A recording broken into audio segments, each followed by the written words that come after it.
Ito guys, patan ko sana ng buo kasi yun ang gusto ng customer. Ayan,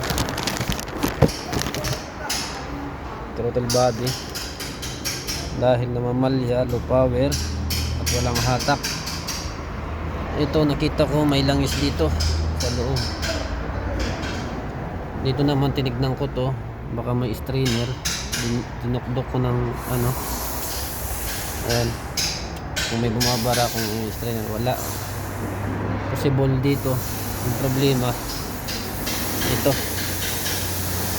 sa loob yung PCB valve ng valve cover,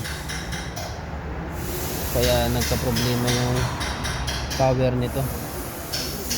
Dahil yung nasa loob lang dito dapat ay hangin tsaka fluid, gasoline. Dapat gasoline lang tsaka hangin yung nasa loob dito, pero may langis, kaya namamalya yung makina, yung under ng sasakyan. Nangina yung hatak. Nagpalit siya ng spark plug daw, pero ganun pa rin, hindi pala nakita to. Okay guys,